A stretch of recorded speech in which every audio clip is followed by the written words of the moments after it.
all of you today. And it is hard to imagine that this entire stadium, including this room, is going to be flipped in a few hours as our artists take the stage and we commence this incredible concert.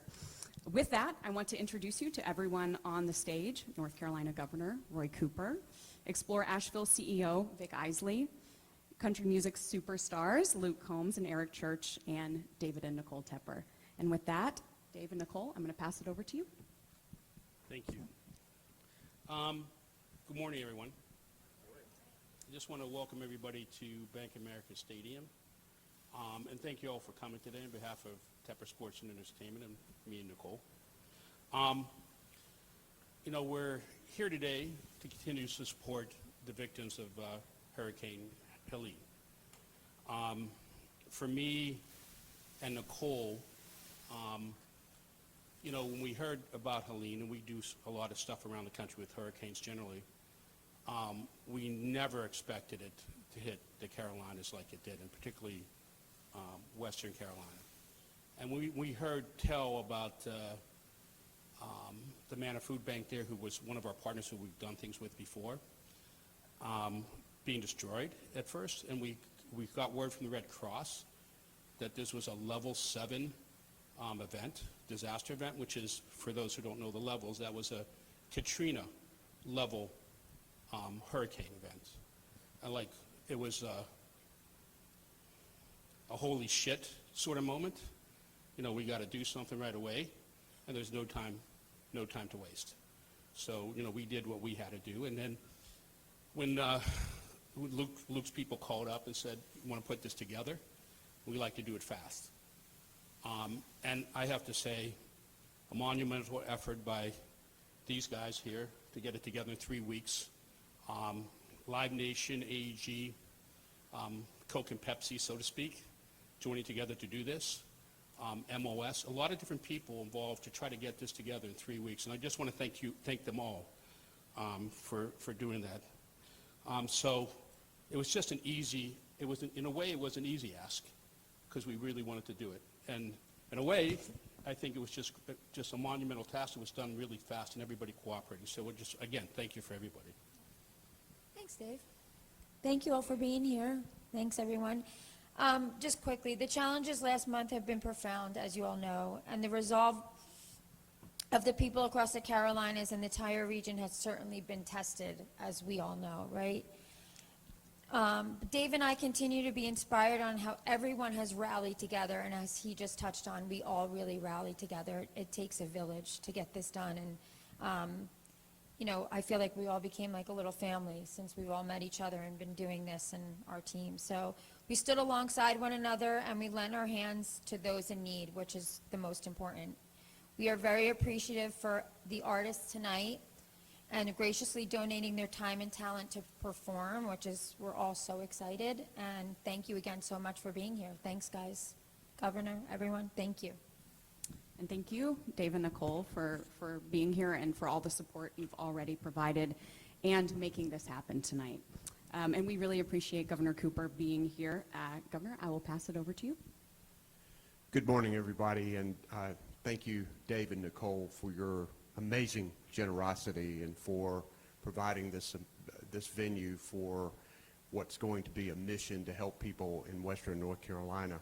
I'm here with the head of the governor's Western office, Drew Christie, and White House Security Advisor Liz Sherwood-Randall, and our volunteers who have been working so hard to respond to the deadliest and most devastating storm ever to hit North Carolina. So far, we've lost 98 souls. We expect that number to rise some. We send deepest condolences to their families and communities. Probably about a little more than 100,000 people have had damage to their homes. Thousands of businesses have been damaged that have not opened yet. We have estimated the financial damages of this storm at $53 billion. And putting that in perspective, that's more than 3 times Hurricane Florence that hit North Carolina in 2018 that caused $17 billion in damage. To be here with two North Carolina treasurers in Eric Church and Luke Combs, and the work that they have done to pull together some of the finest talent in the world to perform tonight, to raise money for this worthy cause, is so important. I've spent a lot of time during the last 28 days in Asheville. I've been in 15 counties. I've been in some of the worst places. It is astounding what a raging river can do, uprooting large trees, bending steel girders, and demolishing buildings in bridges and roads in a way that's just unimaginable. But through all the devastation, you see the determination and the character of the people of Western North Carolina. Talked to a man who jumped in one of those raging streams and pulled out a woman, saved his neighbor. I talked to two young women who essentially turned a little bed and breakfast hotel into a place where an entire community in Black Mountain could come and get supper every night and could pick up supplies. I talked to a 911 operator who was on the job doing 12-hour shifts when her home had been decimated, doing her job. That's the kind of spirit that we have in Western North Carolina. All these guys know who those people are. They have the courage and the determination and the resilience to recover. But they're going to need our help collectively. They're going to need local government, state government, the federal government, the private sector, the volunteers, the nonprofits, all pulling together so that Western North Carolina can build back in a stronger way, more resilient way. This event tonight can make a real dent in that. And I'm just deeply grateful to be a part of this and to help continue pulling all of North Carolina together to get this done, because most every single one of you, I know everybody in North Carolina has memories of Western North Carolina. Very special place, places that you went and places you want to see restored. And in fact, it's like that all over the country. People who came to, President Obama was here just last night and talked about how much he loved Asheville and the barbecue, and he didn't say the beer, but I know he meant the beer. That's right. And so we know that Western North Carolina is internationally known, so we have a mission to make sure that it gets built back. So thanks everybody for being involved in this today. Vic, thank you because I know you're leading businesses. We passed legislation to continue to help with this, but we've got to do a lot more, and look forward to your continued input. But thanks so much. Thank you, Governor, thank you. And now we are going to hear from Vic Isley of Explore Asheville, and I echo what the governor said. Thank you so much for being here and really personifying that resilience of Western North Carolina. Thank you so much. I just would like to say that it was really nice to take a shower last night. Like the rest of our community, Explore Asheville and the Buncombe County Tourism Development Authority have been heartbroken by the devastating personal, natural, and economic loss from Hurricane Helene that our region has endured over the last month. And we are heartened by the grit, gumption, and resolve of our Appalachian people. Our priority continues to be our residents, workers, businesses, regional, and first responders that have answered the call from all over the country, helping those impacted and addressing the economic and emotional toll at hand in Western North Carolina. Through this tragedy, though, the heart of hospitality has been a beacon of light. Restaurant owners cleared out their walk-in refrigerators and cooked free meals for thousands of residents and first responders. Lodging owners and operators without power, water, and very few staff opened rooms up for first responders that were working 24 to 48-hour shifts. Pools were drained for flushing water to maintain operations as best they could. Travel and hospitality has long been woven into the fabric of Western North Carolina. In Buncombe County alone, visitors to our area spent nearly $3 billion with a wide variety of local businesses, from restaurants and breweries that we all love, music venues and art galleries, tour outfitters, and experiences last year. Many of you know that October is peak season for the mountain towns of Western North Carolina, with these much-needed resources sustaining small businesses and therefore our residents through the winter. Research has shown that 40% of small businesses never reopen their doors following disasters like this, and we aim to buck that trend. To do so, Explore Asheville, our nonprofit organization, created the Always Asheville Fund to provide emergency grants to small independent businesses to help them reopen and sustain jobs for residents. We ask folks across the country, as they are able, to contribute to support our deeply rooted creative community at alwaysashevillefund.com, because we all have a role to play. Together we will provide for our community, and together we're charting a pathway forward. Amid the heartache, there are rays of light like today.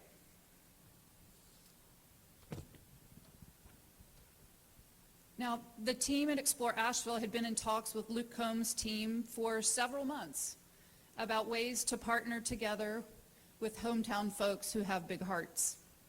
Little did we know that it would come in the form of Concert for Carolina. Within a week's time, Explore Asheville and the Tourism Development Authority pledged $1 million as the presenting sponsor for the concert. And thanks to these guys, 100% of the proceeds, including our sponsorship dollars, are coming right back into the communities of Western North Carolina to important partners like Eblin Charities, Manna Food Bank, Samaritan's Purse, and Second Harvest Food Bank of Northwest North Carolina. And Eric has Chief Cares, which will go to many other nonprofits to help Western North Carolina. Luke, Eric, and all the artists performing here in Charlotte tonight, their understanding of our needs and their willingness to help means everything to us. The outpouring of support from across the nation is really inspiring. And through this concert, significant resources will become available to help our communities rebuild. These programs remind us that when we work together, positive change is possible. So tonight, we are honoring Asheville and Buncombe County first responders with 100 tickets for themselves and their families. We're witnessing the gumption, the grit, and determination of this deeply rooted community to rise. Our comeback is coming in pockets and stages across Western North Carolina when and where it's safe to do so. Restaurants are reopening. Music venue marquees are lighting up. Art galleries are literally dusting off their craft, and trails are being cleared. Biltmore Estate plans to reopen November 2nd.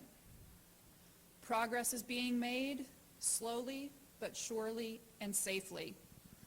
Our local businesses and neighborhoods need your support. Please come see us respectfully, with heart, and with patience. And if you want to support small businesses from afar, you can go to exploreasheville.com and shop online with more than 600 local creators and makers through our Love Asheville from Afar page.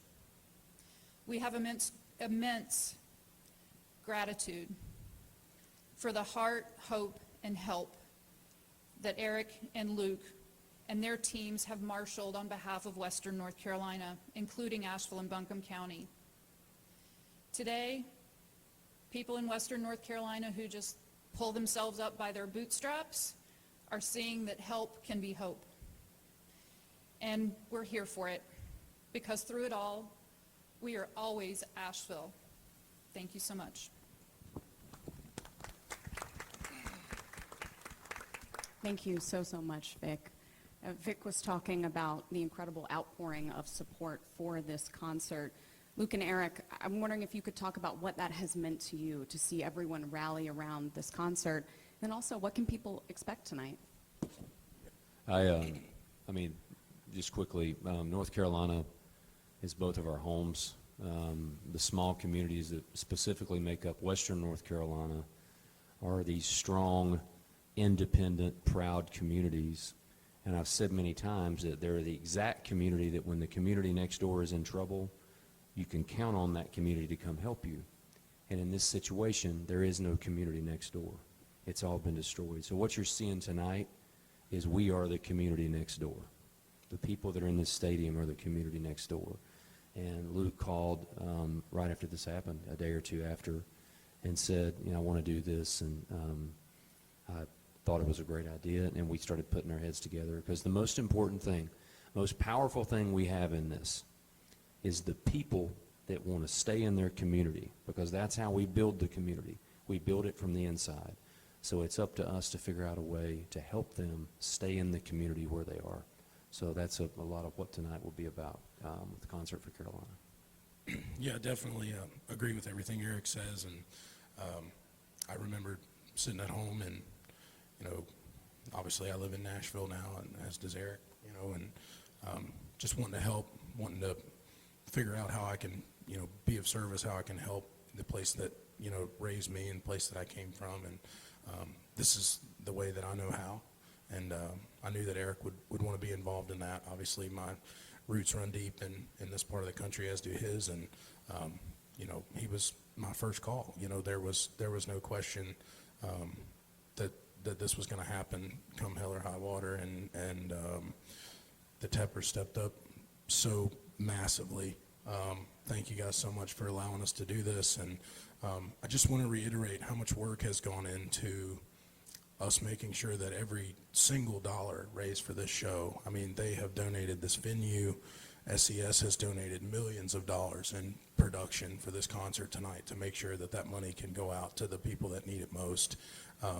Eric's team has been so great in working with my team, and, you know, we each have a person that does each other's jobs, right? There's 2 tour managers, there's 2 stage managers, there's 2 production managers, and everyone has come together and made this such a special, special night. And I just can't wait to step out on the stage tonight and do what I do best, and see him do what he does best, and a lot of other great artists do everything that they know how to do to raise a lot of money for a lot of great causes. So thank you guys for being here.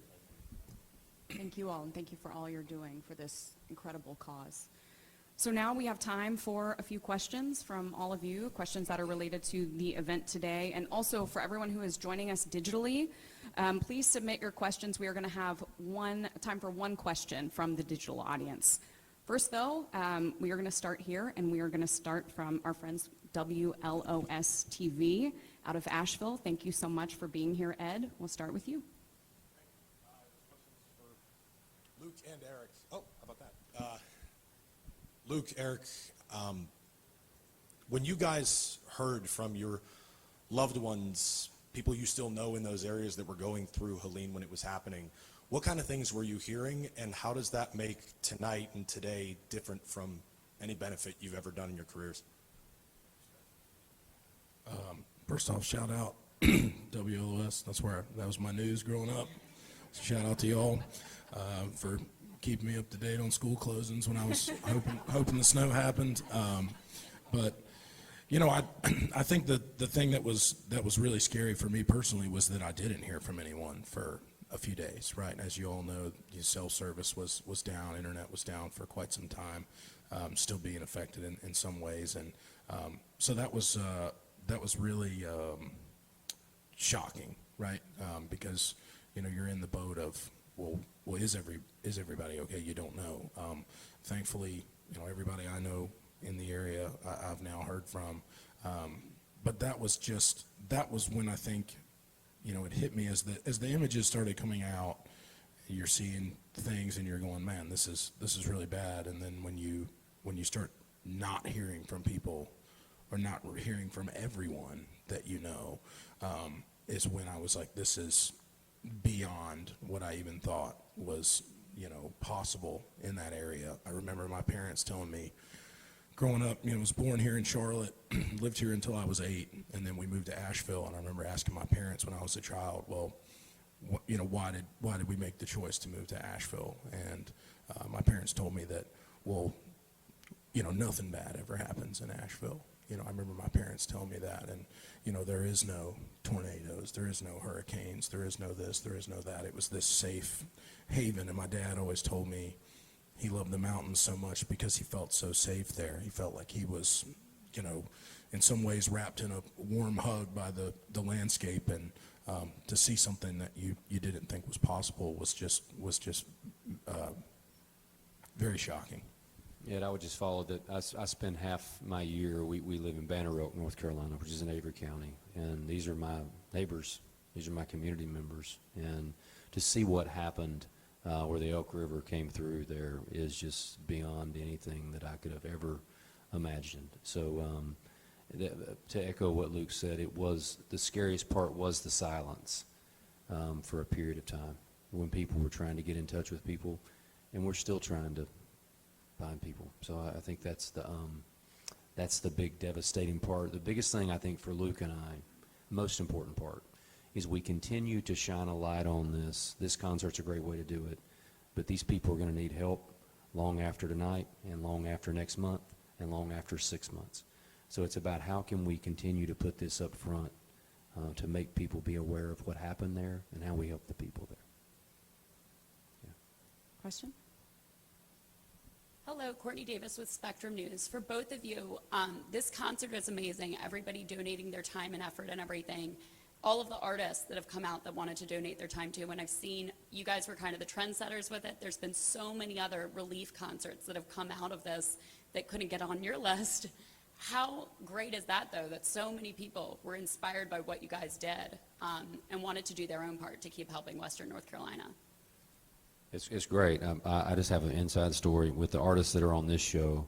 We both kind of went through our phones and tried to figure out who we could get to, and it was I had to get James Taylor. I have to hear Carolina in my mind in this stadium, okay?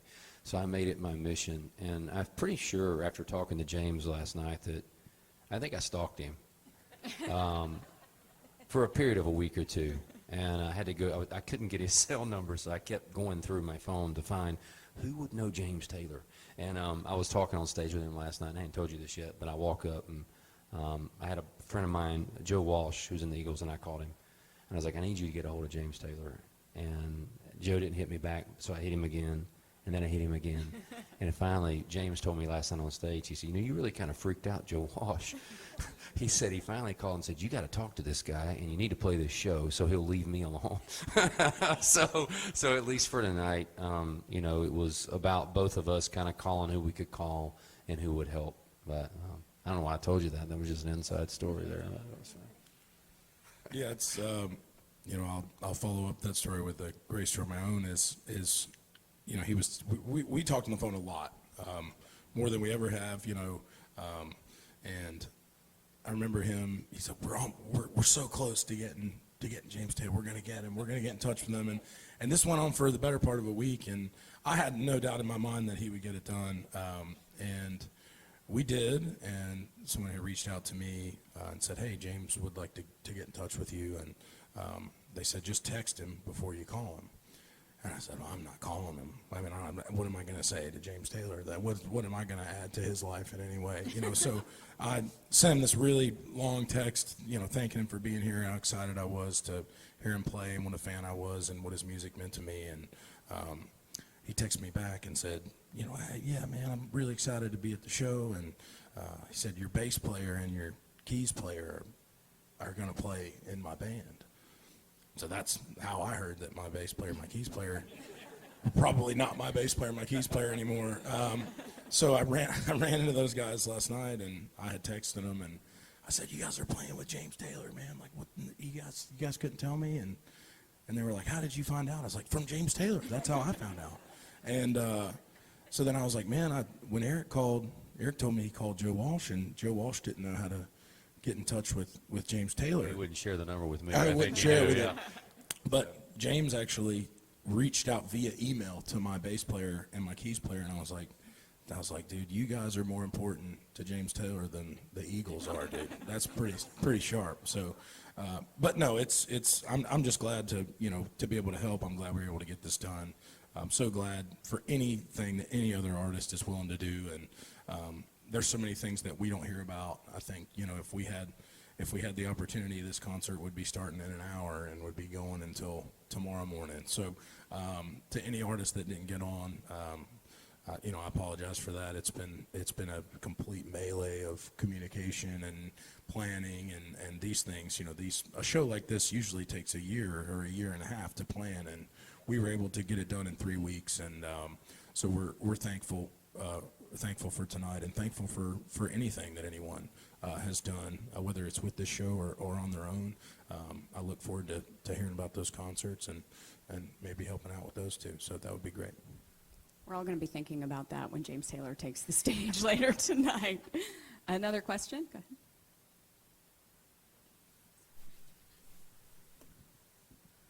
Hello, Kara Peters, WXII in Winston-Salem. A question for you both. The governor mentioned earlier the spirit of Western North Carolina, and we can only imagine that there will be a lot of different emotions tonight. What do you hope those that may return to Western North Carolina, that may have loved ones, friends, what do you hope they walk away from tonight? I mean, I think for me, there's two things. One is that the help that they need in the area, we're trying to raise money to help with the recovery. And two, for all the people that have been working up there, it's a little bit of a taking a breath and having a night where for one night we can all look at the power of music and the power of coming together and how special that is. And the things that are being done tonight, I hope would show that how much the state supports them and how much we're going to stand by them. But I think there is an element there where just to take a pause from how the destruction and the devastation, and to have a moment of trying to have a revival of what we're trying to do musically and throughout raising money with Concert for Carolina. Yeah, I would agree with Eric. You know, I would say that I hope people know that we're doing everything in our power to do what we know how to do best to raise as much money as we possibly can. I think one of my favorite things being done is, you know, through our partners at Veeps who are putting on the live stream, they were able to geofence the entire area that's been affected by the hurricane, and those people get to watch the stream for free. So I just want those people to be able to know that they have a night where they can, you know, if they have access, turn it on. I know Thomas Wolfe Auditorium in Asheville is allowing people to come in and watch the show for free. And We have 3,200 people coming. Nice. Free oh, man, for that's that awesome. concert. Yeah, I love hearing that, and just being able to give those people an hour, 2 or 3 hours of joy and hope and happiness, you know, amidst so much chaos and tragedy and loss is something that I'm really, really proud of. That's amazing. We have time for one last question. Go ahead. Hi, Audrey with Fox News Digital. I'm wondering if you guys have any personal stories about growing up in Western North Carolina that come to mind when you see the destruction that's happened after Helene. I think for me, initially, when a lot of the images started coming out, and we've been involved with some teams there who had boots on the ground, and I remember there was some video of an area that I knew intimately in Western North Carolina, and when they sent the video, I didn't know what I was looking at, and it was stunning to me to see this area that I grew up in, that I knew, that I no longer recognized. And there's a lot of stories like that, and a lot of videos, and a lot of devastation, and a lot of stories from, you know, families and bad things that have happened. But there's also a lot of good stories. There's also a lot of stories about people helping each other that are amazing stories.